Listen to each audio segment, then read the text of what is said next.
just had a very nice talk. We actually get along, and really good talk. I said that I was going. I'm not making any changes. You'd be the first to know. I'm not making any changes. President Trump saying he has no plans to fire Deputy Attorney General Rod Rosenstein. This as we're learning that two senior FBI officials are saying Rosenstein seemed serious when he reportedly suggested wearing a wire to secretly record the president. Rosenstein has repeatedly denied that report. Let's bring in former Utah Congressman Jason Chaffetz. He's also a Fox News contributor. Jason, good to see you this morning. So, first of all, good morning. What did you think about the president and Rod Rosenstein on Air Force One together? The president saying, I didn't know him before. Now I've gotten to know him. He said, quote, we actually get along.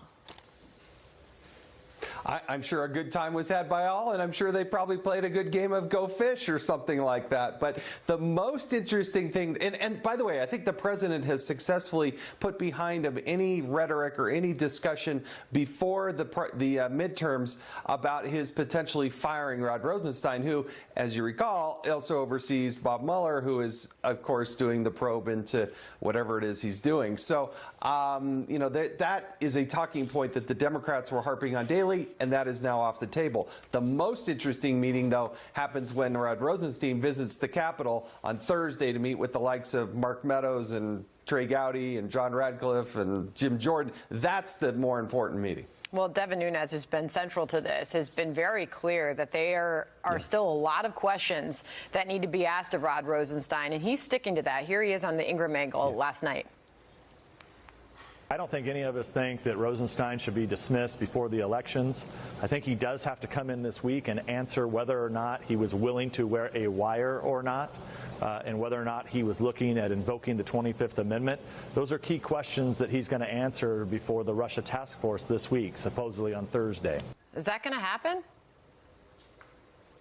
It is. I spoke with a member today who said that that meeting is still on track to happen on Thursday. So I do think that will happen. The central question is what was going on in that meeting? Because if you recall, it was after the president had dismissed, based on a memo by Rod Rosenstein, dismissed James Comey, but put Bob Mueller into place a couple days later. And so what was going on in this meeting? Were they talking about invoking the 25th Amendment? Was Rod Rosenstein even considering, even if he was mocking and jesting and saying that maybe I won't do that, just taking it to the extreme, there was an underlying conversation with 6 or 7 very senior FBI people in the room, and that's why you've got to have Rod Rosenstein in there talking to members of the Congress. Well, I mean, it is amazing what we saw play out yesterday. And it was almost not even talked about that much. The fact that Rod Rosenstein's the guy who oversees the investigation the president has repeatedly called a witch hunt.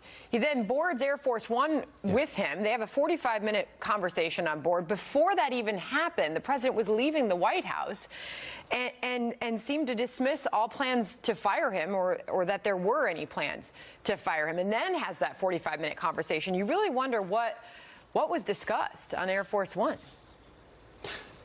Well, yeah, and remember, it was the Democrats that were making it up and harping on it daily. The underlying problem here, Sandra, is the fact that you have an attorney general in Jeff Sessions that's totally absent from all of these discussions. Jeff Sessions is there in name only. He doesn't really do much as the attorney general. So the president meeting with Rod Rosenstein is very important. It's not just about this probe. In fact, my guess is they probably didn't really discuss that very much. But all the other happenings of the Department of Justice, Rod Rosenstein is running the ship over there, and until the president gets rid of Jeff Sessions, Rod Rosenstein is his guy.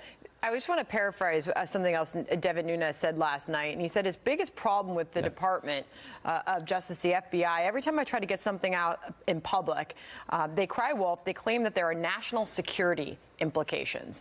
And he made that very strong point last night. And I just wonder, based on everything we're seeing playing out here, you say Rod Rosenstein's still on track to answer these questions. Is there and can there be peace at the FBI?